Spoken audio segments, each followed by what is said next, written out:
the inverse transform, because this is linear, we can take the inverse of this minus the inverse of that, and this one is going to be just e to the minus t ut, and then minus e to the minus 2t ut.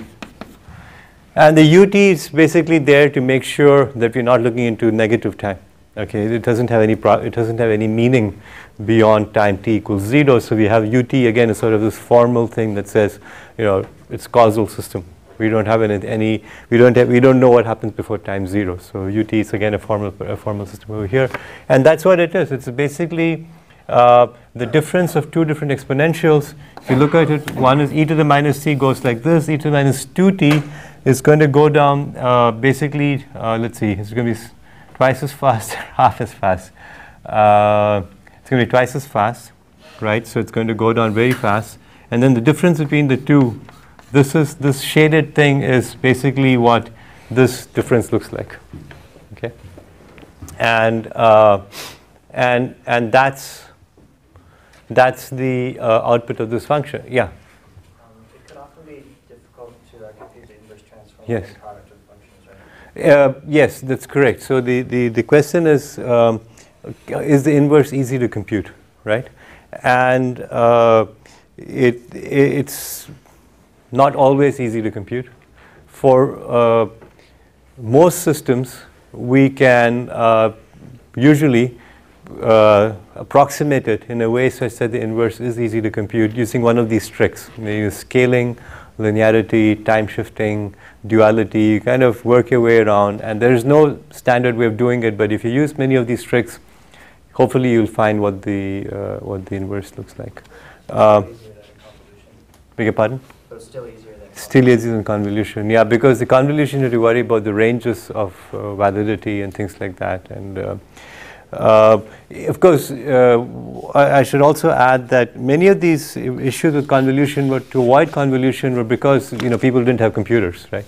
They couldn't go and write a program that says here's two functions, find the convolution, and today you can. We are able to do discrete convolution. Just it's just a couple of for loops, right? So if you take continuous and you approximate it with a discrete for very many closely spaced values, you get approximation. You could do the convolution from first principles, and that's sort of what you do with numerical algebra or numerical analysis, where you say, look, I don't know the integral, I'll just compute it from first principles.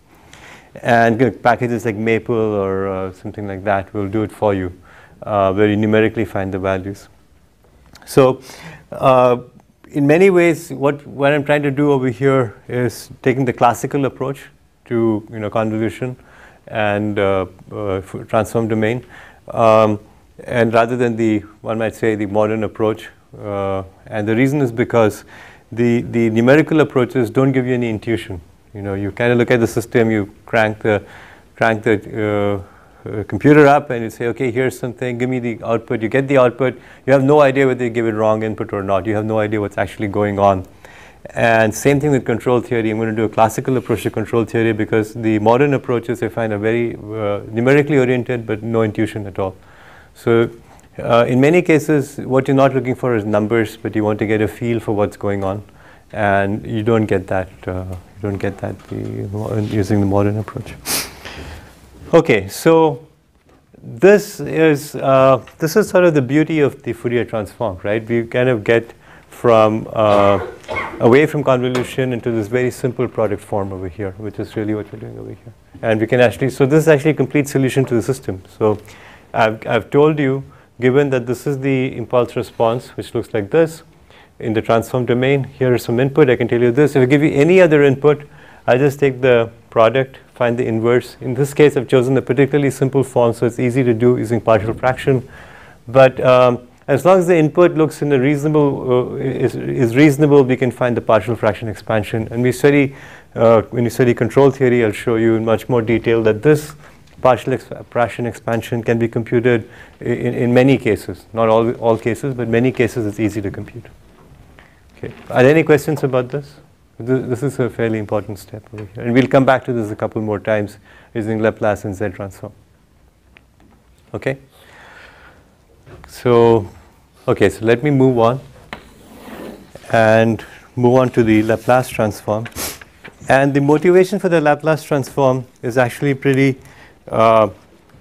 simple. It says the Fourier is great, but it doesn't always exist. Okay, so a system has to satisfy a signal has to satisfy the Dirichlet conditions, which means it has to be absolutely integrable and can't have too many maximas and minimas. Okay, less than, so basically finite number of discontinuities and then maxima and minima in a finite interval.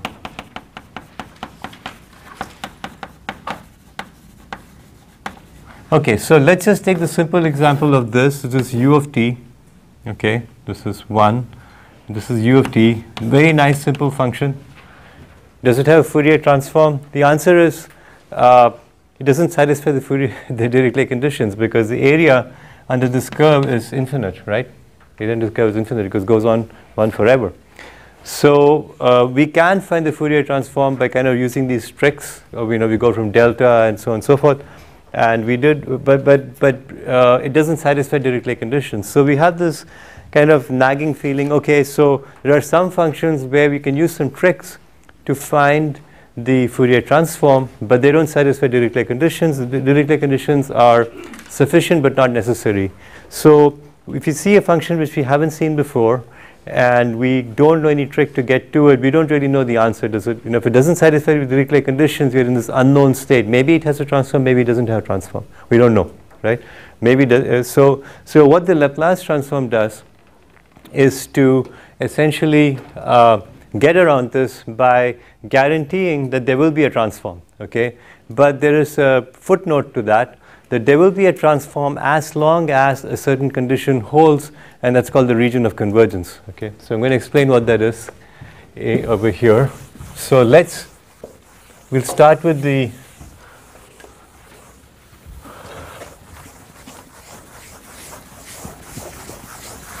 we'll start with the definition of the Fourier transform. Okay, so we say that x of j omega equals integral minus infinity to infinity x of t e to the minus j omega t dt, right? So that's your definition of the Fourier transform. Now we know that this may not converge. So what I'm going to do is I'm going to kind of force the convergence of this function x of t in a particular way. So let's take an example where x of t is sort of this function which is made or no. It's not absolutely integrable. Okay. Suppose I were to multiply it with this function which is decaying rapidly over time. Okay. The product of these two is going to basically be scaled down, and eventually it's going to go down, right? I'm going to kind of push it down by multiplying it with this function over here. Now this is our old friend e to the minus t. Okay, where t is this axis. So e to the minus t goes down exponentially fast. Okay, if it goes down exponentially fast, if I multiply with any function, as long as that isn't growing too fast, this is going to come down. Now this may be an exponential function itself. It may be something that's growing up, something like that. So what I'll do is I'll take e to the minus sigma t and I choose sigma large enough so that this downward trend of the exponential more than compensates for the upward trend of that exponential. Okay, because if I have, let's say this is e to the 5t for the sake of argument, and this one is e to the minus 6t, then the product is going to be e to the minus t, right? And that's going to still go down. Okay, if that's going to be e to the 10t, I'll make this e to the 11t, minus 11t. So even if that's exponentially growing up, the exponential function has got so much kind of power that I can push anything down all the way down to 0, and that makes the product to be absolutely integrable. The area under the product of these two is going to go down essentially to something finite no matter what, right? If I choose this large enough. So what's the intuition? I'm going to choose some function e to the minus sigma t such that this becomes absolutely integrable. So I'm going to replace this guy xt by e to the minus sigma t xt. Okay? That's the idea. If I do this, what do I get? I get integral minus infinity to infinity e to the minus sigma t, e to the minus j omega t dt. And then I'll take the e's together, and this becomes minus infinity to infinity xt e to the minus sigma plus j omega t dt, right? And for convenience of notation, I'm just going to say that the complex number s equals sigma plus j omega. I'll just call it that. In which case, I can write this as the right-hand side equals integral minus infinity to infinity, x of t e to the minus st dt. And on the left-hand side, just again as notational convenience, instead of calling it e to the x, I'll call it x of s. Just because I want to remind you that it's not just j omega, I actually have a sigma term as well, and I call this as xs. Okay? And this is exactly the Laplace transform. That's it. It's as simple as that. This is the Laplace transform of x of t. It's multiplying by e to the minus st dt, where the region of convergence, we call it ROC, is sigma, belongs to some interval, some real interval. Okay, I'm just going to leave it blank over here. Just some interval in which sigma may be defined. It may be the entire real line, but some region of convergence is defined. Okay, what is the region of convergence? The region of convergence is the value of sigma such that xt got pushed down sufficiently so that it is not. It can be, of course, larger than that. So you can say sigma greater than. So if x of t were, for example, x of t were e to the 5t, then sigma greater than or equal to 5. Okay, greater than 5 is going to do the job for me. Sigma greater than 5. So the region of convergence is anything to the right of 5. Okay, that's basically what's going on here. Okay. Now, in practice, we kind of say s should be greater than 5. The real magnitude of x is greater than. But anyway, we'll come to that in a minute. But is everybody on board with this? So we went with the Fourier transform. We just started with the standard definition. I motivated the need to modify xt with the multiply by e to the minus sigma t, and then you just get a very simple manipulation and we get the Laplace transform. So the Laplace transform really is an extension of the Fourier transform. So if you understand Fourier, you basically understand Laplace, and essentially all the properties of the Fourier are inherited by the Laplace. Yes?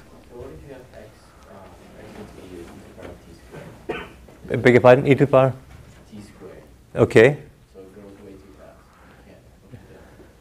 So if you choose a function that grows much faster than e to sigma t, we'll find that there is no region of convergence. Basically, we won't be able to find region of convergence, right? So it's always possible to come up with bizarre functions like Ackermann's function, which grows so fast it's much faster than exponential, right? We're trying to really work with practical systems over here. So this is not a mathematical object. Again, the goal of this study is not to come with monstrosities, but to study real systems. And real systems, we don't have those kinds of problems, so we can always get it down to where we are.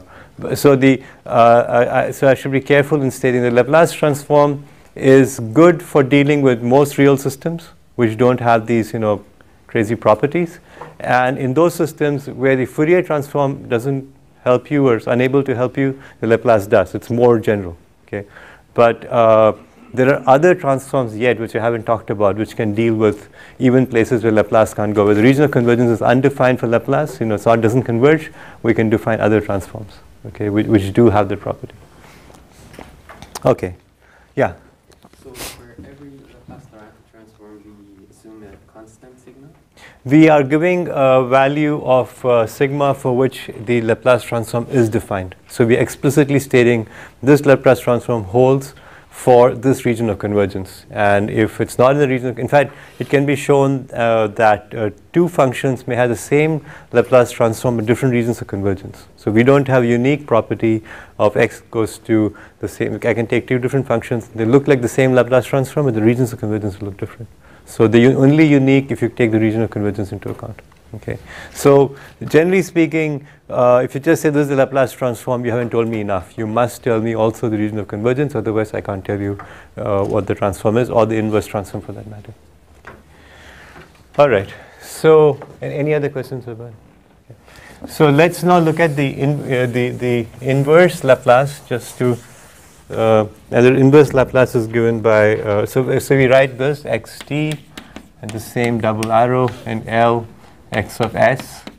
So j omega we have the s, and x of t is given by 1 over 2 pi j integral, and this looks like a funny sigma minus j infinity sigma plus j infinity, and this again I'll explain the notation in a minute, f of s e to the st ds. So first of all, let's notice that we have the on the right hand side, it should be x of s actually. Why did I say f? Oh, that's a typo. Okay, so it really should be x. Okay, so that should be x of s e to the st. So first of all, we are replacing the j omega with s, so we get x as e to the st ds instead of e to the j omega t, as we had earlier. There's a 2 pi j, and I'm not going to go into why we have 2 pi j. In the inverse Fourier, we don't have the j. And that has to do with that whole notation j omega business, which I don't really like. Now, what does this mean? The sigma minus j infinity to sigma plus j infinity. What this means is that we're going to compute the integral for some value of sigma. So this is the this is real, this is imaginary. So it's the, we're going to choose some value of sigma, which is a real value, and we're going to basically keep sigma fixed and have omega go from minus infinity to plus infinity. That's what we're saying. So it's a line integral, if you will, for a particular value of sigma, and the omega to varying between the limits of minus infinity to plus infinity. And we so if I were to just write this as minus infinity to plus infinity, you know, s is a complex variable. We can't say minus infinity plus infinity. S has got 2 dimensions. What we're really saying is that pick an s, so sigma belongs to region of convergence. In that region of convergence, I will keep sigma fixed and then just integrate with omega. Okay, so it's a relatively straightforward integral over here. So this is the form of the inverse transform. In fact, we basically never use the inverse Laplace transform as written. We just use the tables. Okay.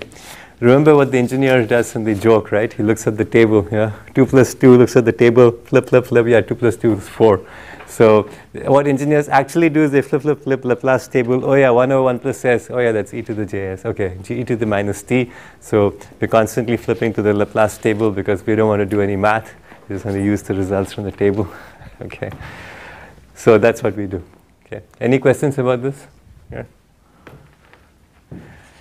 Okay, so let's do a few examples to set this in place. I'm going to leave this here and continue with the thing here. So I want to introduce some notation, some terms. And so let's just look at the region of convergence. Okay, so let's do the Laplace transform, the unit step function. Remember, it has a Fourier transform, but it's not absolutely integrable. So we have x of s is going to be integral minus infinity to infinity ut e to the minus st dt, right, by definition, because xt is ut, and ut is 1, so it's going to be in range 0 to infinity because it's ut e to the minus st dt, and this is just going to be e to the minus st by minus s at 0 and infinity. That's really sort of straightforward integration. So now we have to ask the question, where does this actually exist? Okay, where do these limits exist? So let's say s equals 0. If s equals 0, we basically have 1 over 0, sort of infinite value over here. And so at s equals 0, is going to be infinity. But if s is less than 0, okay, we have sort of this problem that,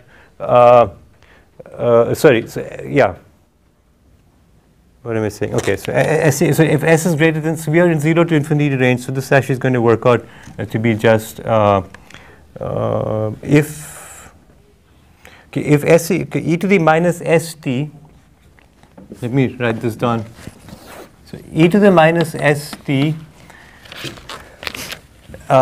we're evaluating it basically, let me be more clear, t equals infinity to t equals 0, right? Because we're doing dt, right? So if this value on top, e to the minus st, okay, is going to be basically 0, okay, if s is greater than 0, the real value of s is greater than 0, right? So e to the st is equal to 0 if and only if real value of s is greater than 0, which is basically sigma greater than 0. Okay, at sigma equals 0, we're not quite sure, but let's ignore that for now. But certainly if sigma is greater than 0, real value of s is greater than 0, we're pretty sure that e to the minus st is going to be 0. Okay? And so at that upper bound, it's going to be 0. And at the lower bound, t equals 0, so this is going to be 1 anyway. So, and this becomes basically 1 over s. Okay? Or maybe I should be more careful. This is going to be e to the minus st minus 1 over minus s, right? That's how we expand that. And if this condition holds, this is going to be 0, and this just becomes 1 over s, okay, real s greater than 0. Okay, so what we're saying is that as long as real s, which is sigma, is greater than 0, this e to the minus st is defined. Okay, if real s is less than 0, then this one is basically e to the infinity, right? Something like that, which is huge. So we can't define that. E to the infinity is very, very big. And so x of s is basically, who knows what it is, e to the infinity. But on the other hand, if s is greater than 0, we're going to do it. So what are we really saying? What we're really saying is that I have this unit function, right? I'm going to pre-multiply it with e to the sigma t, like so. If sigma is greater than 0, life is good because I'm actually pushing it down. If sigma is less than 0, I'm blowing it up. I'm blowing it up to e to the infinity. So I really shouldn't be doing that. I'm actually hurting myself. I really have to make sure that I'm going to be pushing it down. So sigma's got to be greater than 0. So we get exactly this over here. Okay, so it's intuitively obvious, it's pretty straightforward that as long as sigma is greater than 0, we're going to have the Laplace transform being 1 over s, which is just what we wanted, right? The Fourier transform I couldn't compute for you because it wasn't absolutely integrable, but the Laplace transform is trivial in this particular range, and that's what we write down. So we basically say that this is the okay over here. So sigma greater than 0 or real part of s greater than 0 is the right half of the complex plane, and in this right half, the Laplace transform exists, and this is the region of convergence. The shaded area is the region of convergence as well. Okay. So any questions about this? Okay, so that's straightforward. So now let's do a little bit. I'll take the example I took earlier. So I want to compute the Laplace transform of ut, this means the right hand side, of e to the at dt. Okay, so xt is this. So what are we saying? We're saying I have an exponential that's growing with time. Okay, a is greater than 0. Okay, so we have something that's growing with time. What we want to do is we want to push it down. Okay, how do we do that? So basically x of s is going to be integral minus infinity to infinity ut e to the at e to the st dt. Okay, and this is going to be integral 0 to infinity e to the a plus s t dt, and this is given by just sorry, what did I do this s e to the minus, what did I say? Oops, e to the minus st, not sc, okay, A minus S t dt, and this is equal to 1 over S minus A if real S is greater than A, okay, or in other words sigma greater than A, okay. So what we're saying is that we have to push it down faster than it going up. So it's going up at the rate of A, and I'm going to push it down faster than A, so S greater than A. So that's exactly the example I showed you earlier. I'm going exponentially up at e to the 5t, I'm going to push it down e to the st, and it's going to work out. And so why do I get S minus A? It's exactly the same logic, right? I'm going to have e to the minus S minus AT over minus S, and we go over here, and it's going to work out exactly at sigma greater than A. So if we were to draw this, we find that the region of convergence has changed. Region of convergence is going to be like this. So we have a line at A, and then it's to the right.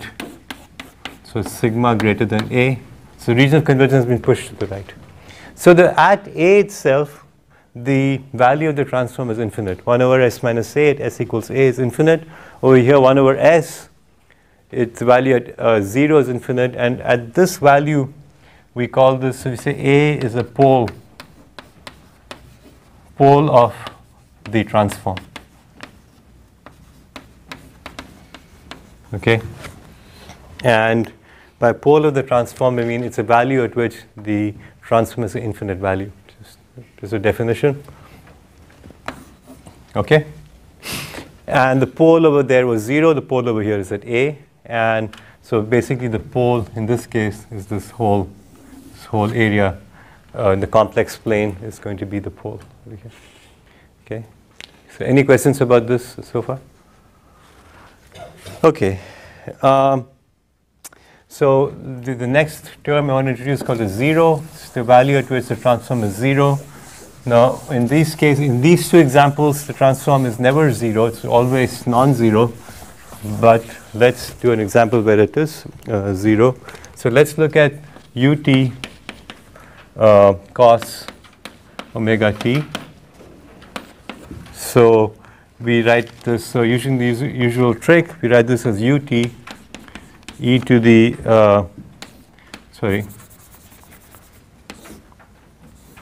e to the j omega t plus e to the minus j omega t by 2. So this is xt. So the Laplace transform is going to be, we can get rid of we just start by saying 0 to infinity, integral of,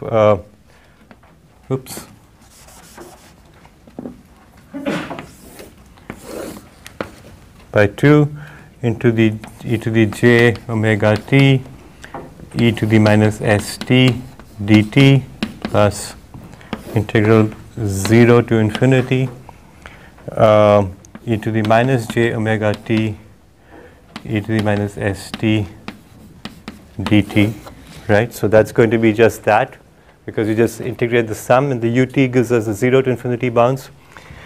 And this, if you look at this, it's going to be basically, you can write this as, you can look at this as basically e to the at, right? Where a equals j omega. And this is also e to the at, and we know e to the at goes to 1 over s minus a. So this just becomes half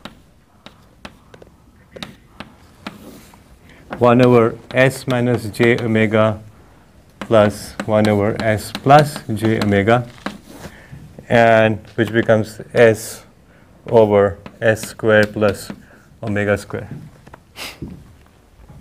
Okay? So just walk you through this. So I've skipped a couple of steps. So ut, I write cos using Euler's formula as this.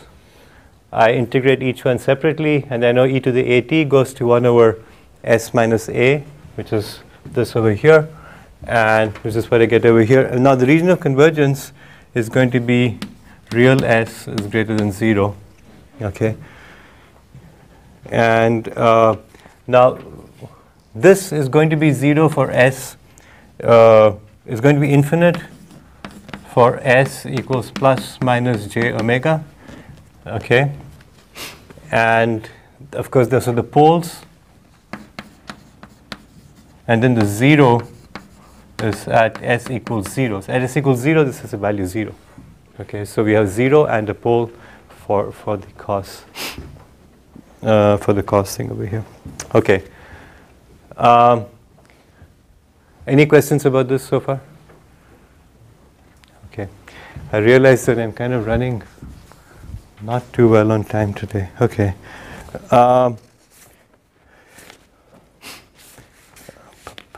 Okay, I'm going to actually tell you one more thing, and then I actually do have the story I wanted to read to you, so I'm going to do that as the last thing in class, because yeah, I want to start with the properties of the Laplace transform next time. So let me just tell you the last thing, which is that, so in general, we can think of the complex plane like this, and what we're doing is we are coming out of the region of convergence for S, okay, where typically it could be, it'll look like this, or you might say it's only in this section over here or whatever. If the region of convergence includes the complex axis, the j-axis, then what does it mean? It means that we can converge the integral even when setting even when setting sigma equals 0. But when sigma equals 0, the Fourier transform and the Laplace transform are the same thing, right? Because we're multiplying by e to the sigma 0, which is 1. And so, in fact, for all functions which have a Laplace transform, where the region of convergence includes the imaginary axis, we can also find the Fourier transform. In fact, it's the same thing. We just set S equals j omega, remove the sigma altogether, and we're going to get the Fourier transform. So that's why we can say that the Fourier transform is essentially a subset of the Laplace transform. The Laplace transform is a generalization which allows us to go and work with functions even when the region of convergence doesn't include the imaginary axis. But if it does include the imaginary axis, then we're done. Okay, so that's this relationship between the two. So what I've done today is basically introduce the Laplace transform and the region of convergence and poles and zeros, and in this example hopefully will show you what poles and zeros mean. And okay, so any questions about this so far? Yeah. What's the ROC for that? For this one, real S is greater than 0. Okay, and and you can get that by basically saying that S is greater than A, right? For this one, and S is greater than A for this one, and then A is just j omega, which is so actually should be, what am I doing over here? Omega t. So omega is basically your frequency. So is it real S greater than 0, or is it real S? Let's see. So